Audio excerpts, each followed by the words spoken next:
Hi my dear Cancer. So, sa'yo, ano naman kaya ang naghihintay for this upcoming month? So, let's see your energy first. And what's ahead for this upcoming month. And by the way, kung may mga, ito ay para sa mga any rising, sun, moon, or rising sign. Okay, sige. High priestess, nakaganyan kanina. Tama, ayan, nakaganyan. Alignment. And wow. My loves, napakaganda. So, barang sabihin natin, yung confirmation ng card is nakalitaw dito. Puro reverse siya. Kung mapapansin nyo, meron tayo ditong High Priestess in reverse, Seven of Cups in reverse, and the Magician in reverse. So, 'di ba, alam naman natin ng mga Cancer is highly intuitive person. So, sila yung mga matataas ng intuition. Pero dito, my loves, I hear na pwede my loves right now is black or clouded ang mga, sabihin natin, insights nyo right now. So, kumbaga, parang ang gulo, ang daming gumugulo sa isipan ninyo right now. And my loves, I hear na nandun yung disconnection. Kumbaga, kung dati is parang malakas ang intuition mo or yung kutob mo, malakas yung instinct mo, pero ngayon parang clouded at nagkokos yun sa'yo ng lots of confusion, my loves, because of this disconnection. I hear na spirits are telling you, nagkaparandom sila na kailangan mo ng alignment, and I hear na marireceive mo yon this upcoming month, the alignment, kasi parang my loves, yung pinagmumulan ng black intuition na to is more on yung mga parang scattered yung energy, my loves. Ayan, na-confirm dito ni Magician card in reverse na scattered yung energy, parang ang dami mong pinaglalaanan ng energy na wala naman parang reciprocation sa'yo. Pwede, my loves, na nandun din yung wasting resources, yung energy mo na kung makikita natin dito is the Seven of Cups. Ang dami mong pinaglalaanan, ang dami mong pinaglalagyan. Pwede, my loves, like for example, sa mga taong nakapalibot sa inyo, my loves, ayun, halimbawa, binibigyan mo ng energy or pinaglalaanan mo ng energy, love, attention, yung kanilang cups, pero yung sa'yo parang wala nang natira. So, yun, my loves, ang naging dahilan. And I hear, matatapos yung ganitong naging routine mo or yung parang magkakaroon ka na realization this upcoming month na kailangan ay hindi ka na ma-distract, or dito, meron dito not being distracted by other things. So, yung focus, my loves, dito. So, dito, my loves, pwedeng dun mo din makita yung mga deception. Okay? Yung mga deception or sabihin natin illusion. Pwede, my loves, na sa sobrang overcaring mo, my loves, sa mga taong nakapalibot sa'yo, hindi mo napapansin na nade-drain ka na. That's why, kumbaga dito sa cups, sa Seven of Cups in reverse natin, isa sa mga magiging blessings mo is marirealize mo, my loves, kung ano yung mga sinayang mo. Or sabihin natin, like for example, sa connection, o pag halimbawa sa person, kumbaga nag-alat ka ng oras doon, ng energy, and now magkakaroon ka na ng realization, marirealize mo na meron palang mga taong may deceitful energies. Kumbaga ngayon mai-stop na itong Seven of Cups na to. Kumbaga, this upcoming month, the blessing is parang hanggang dyan na lang, hanggang dito na lang sa month na to, and madidiscover mo, my loves, na parang kumbaga nagsasayang ka pala ng energy. Okay? So, i-ready mo yung sarili, my loves, doon, and let's see more confirmation about this reading.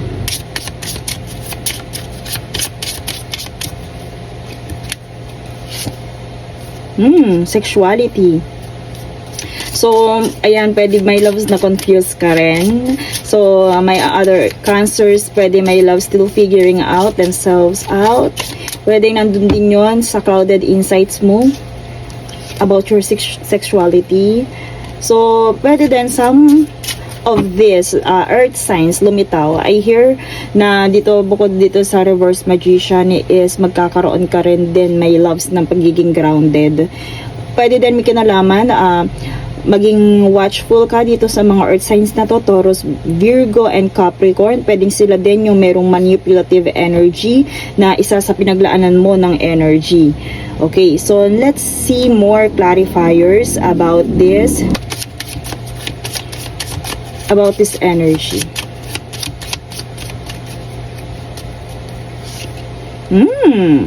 With the good luck, the clover, my loves, lumitaw dito ang clover.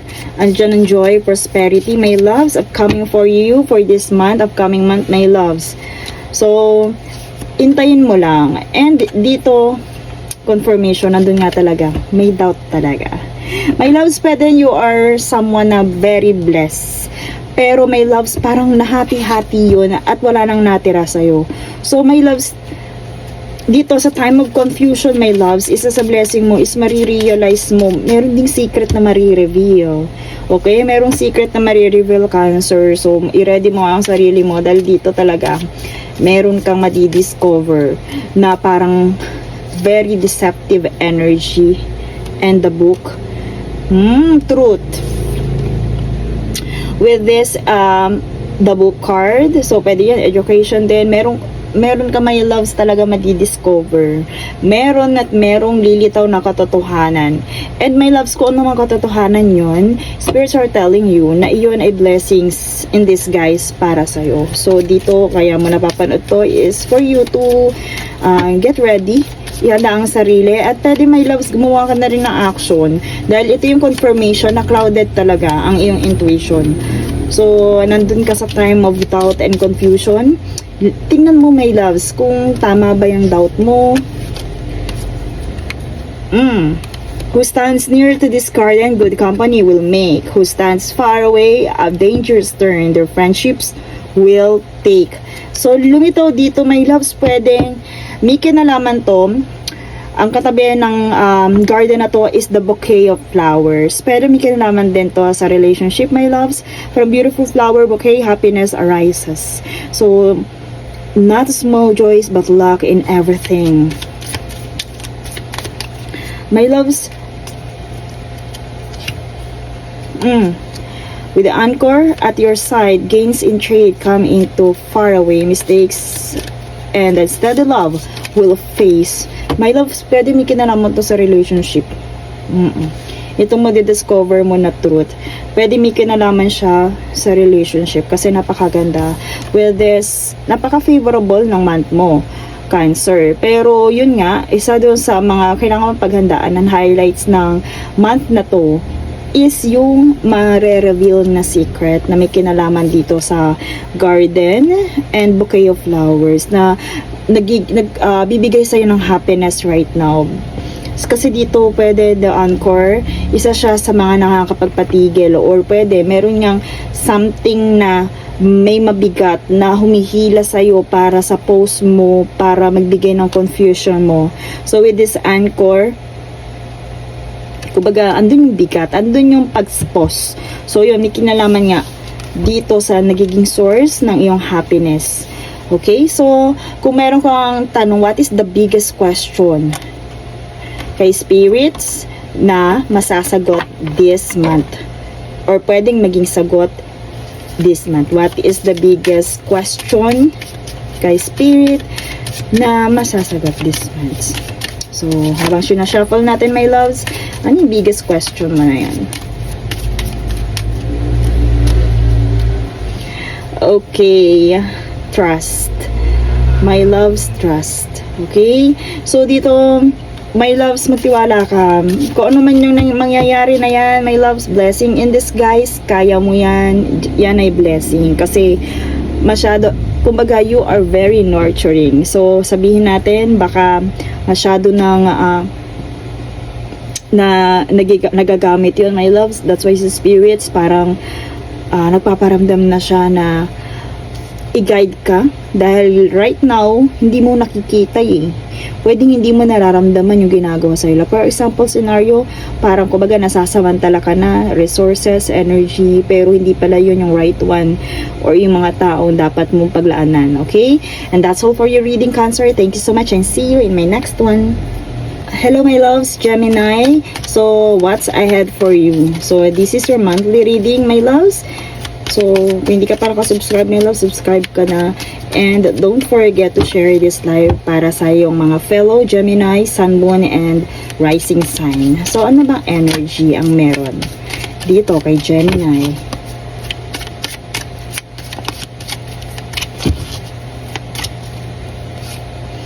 Ooh, overcommitment. Meron dito, my loves, na Two of Pentacles in reverse.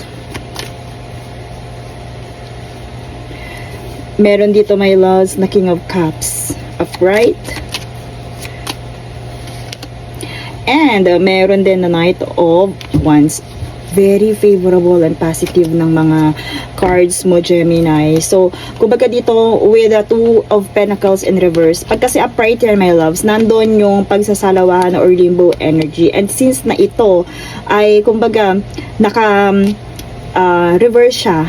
So, my loves, I hear na dito, pwede right now ay nag-i-struggle ka sa pwedeng ikaw sa pagdedesisyon. Pwede, my loves, na you are indecision right now, nahihirapan ka balansehin ang mga bagay-bagay.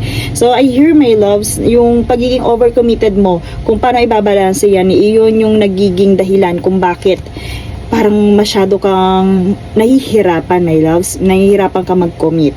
So spirits are telling you yung makinig ka muna, my loves, doon sa, kasi parang alam mo yung energy na hustler na yung napaka-committed mo, my loves, na ang dami mong ginagawa pero para at the end of the day parang hindi mo alam kung nasa focus mo. Parang ang dami mong sinimulan, lalo na sa mga resources mo, pero hindi mo kaya mag-commit. So I hear, my loves, dito sa upcoming, magkakaroon ka na ng matured and balanced energy. Okay, my loves, dito ma-find out mo talaga kung saan kinakailangan yung iyong commitment. Okay? So, I also hear, pwede, my loves, na mayroong paparating na blessing sa'yo na tao na susuporta sa'yo, my loves. Kung right now is hindi ka makapag-commit, lack of energy ka dahil sa dinami-dami mo, still struggling to juggle, meron darating sa'yo mo. My loves, dito with the King of Cups, I hear, pwede yan masculine energy na darating sa'yo para bigyan ka ng courage. They are very charming and passionate. So, pwede, my loves, na parang siya yung magiging hero mo. So, ito yung isa sa magiging blessings mo. May darating na tao sa'yo na, kumbaga, tutulungan ka. Tutulungan ka dito sa mga task na parang hirap na hirap kang gawin or tapusin. Okay? So, let's see more about dito kay Gemini.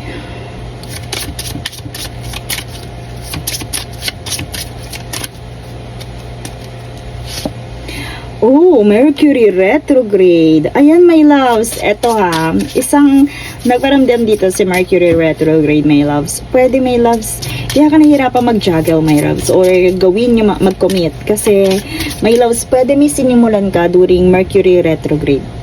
Okay, so, kumbaga dito, kay Mercury retrograde, ipinapaalala sa'yo kung ano yung nasimulan mo before. Iyon yung tapusin mo, my loves, at huwag ka muna magsimula ng panibago. So, kumbaga, my loves, dito kaya parang hirap na hirap ka na tapusin or mag-commit because lagi kang pasimula. Okay? So, dito, my loves, ayan, earth sign. So, si Gemini ay earth sign. I hear na i-embody mo ang pagiging Gemini, my loves. So, kumbaga, multitasker. Kaya mo yan, my loves. I hear dito, yung darating na tao sa'yo, hindi lang siya basta magbibigay ng courage. Pwede magiging parang as partner mo siya kasi dumating, lumabas dito yung intimacy and the air sign. Pwede din in a air sign siya, Gemini, Libra, Aquarius, or pwede naman Cancer din. Pero dito, my loves, yung darating na tao sa'yo na yun, iyon ang magbibigay sa'yo ng sign para malaman ko ano yung dapat mong i-focus. At para din magkaroon ka ng passion sa ginagawa mo. So, again, dito kay Mercury retrograde, you need time to reflect. ano ba talaga yung dapat mong gawin at gusto mong gawin paglaanan ng oras. Kasi dito, napaka-overcommitted mo dito, my loves. Yung energy mo, parang ang dami mong gustong simulan. Pero kay Mercury retrograde, my loves, ano yung parang, kailangan mag-digging up, my loves, para malaman kung ano ba yung mga filed out pa or yung mga unfinished business mo pa. So, yun muna, my loves. So, Mercury retrograde ay reminding you na yun muna ang tapusin bago ka magsimula ng panibago. Okay, let's see more. Okay, so, yan, para din to sa single. And kung naman in relationship kayo, my loves, dito, my loves, pwedeng si partner ang magsisilbing hero mo. Pwedeng bigyan kanya ng courage energy, my loves, courageous energy para maipagpatuloy yung mga dapat mong tapusin. Ayan, my loves, I hear the loyalty, support, and friendship, my loves, is one of your blessings. And dumating din dito, house. So, pwede, my loves, na yun nga, pwedeng yung romantic partner mo or yung mga close friends mo, my loves, napaka-favorable ng cards natin. So, nandito, my loves, I hear na you need to trust yung mga taong nakapalibot sa'yo kasi sila yung magbibigay sa'yo ng courage and passion. Kung parang nahihirapan ka, my loves, na na isipin ano yung uunahin mo kasi nga overcommitted ka, dahil doon is nagkakaroon ka ng disorganization. So, dito, my loves, isipin mo ano yung kailangan ng mga tao sa paligid mo. Isipin mo ano yung magbibigay sa kanila ng safety. Kasi dito, my loves, yun yung parang magiging virtue mo this month. Okay? Yun yung pangahawakan mo this month. So, I hear the support then upcoming. Kung nahihirapan ka na, the support is upcoming for you.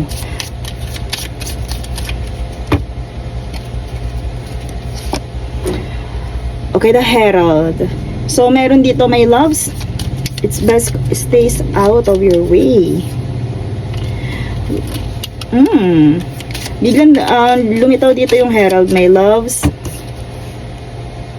Dito, katabi ng friendship natin. So, pwede, my loves, kung nakalingon ka sa nakaraan, past issues, wag mo nang buklatin, i-let go muna kasi parang nakalingon ka pa rin dun eh. Meron kang iniisip na part ng yung past na parang kahit mapa-friendship or ex man yan, my loves, parang nakalingon ka pa rin dun. And I hear na your courage and assets both drain away.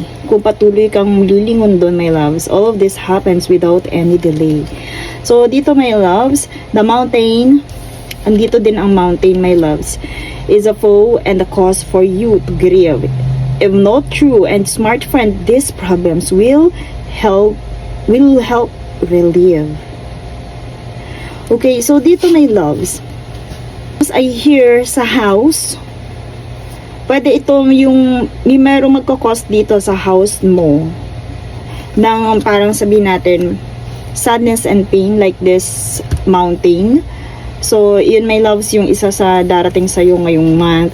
And the shining clouds make happiest your gift, while the darkness clouds warn that pain comes swift. So, dito, my loves, di ba nabanggit kay friendship? I hear na favorable naman because, kumbaga, pag kasi yung card na to, kung saan yung may gawin na dark side ng clouds, doon yung parang nandun, parang yun yung favor or yun yung masasabi natin nandun yung pain.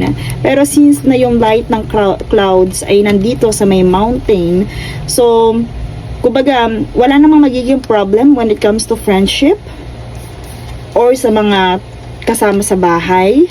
Basta, my loves, I hear na panghawakan mo to. And I also hear na kung meron yung mga past issues, my loves, ito na lang pairalin nyo, my loves, kindness, morality, and virtue. Ito ang panghawakan mo, my loves, para hindi ka malapit dito sa dark clouds na to. So, para itong mountain na to, my loves, hindi siya, kasi dito parang na-advise ni spirits together with the Mercury retrograde, my loves, kailangan, wag mo nang lingunin, okay? Wag mo nang lingunin yung past, mag-move on ka na, my loves. So, kung merong may closure, okay lang, pero kung yung panibagong issue, my loves, no, because your assets, both of your assets and courage will drain. So, sabi ko nga, kung naman nililingon mo yung mga nangyari sa past, someone is, someone in your life, or someone is giving you courage. Someone is giving you courage. So, dito, my loves, I hear na may pag-asa. Kung nadi-discourage ka dahil sa paligid mo, meron, my loves. Meron talagang may tutulong sa'yo. So, yun, manatili ka lang dito sa virtue mo. Be more kind, like this lily card, my loves. And yung dark clouds na to is hindi mamamanifest. Okay po? So, kung meron kang biggest question for this month, let's see kung ano ang magiging answer. What is your biggest question?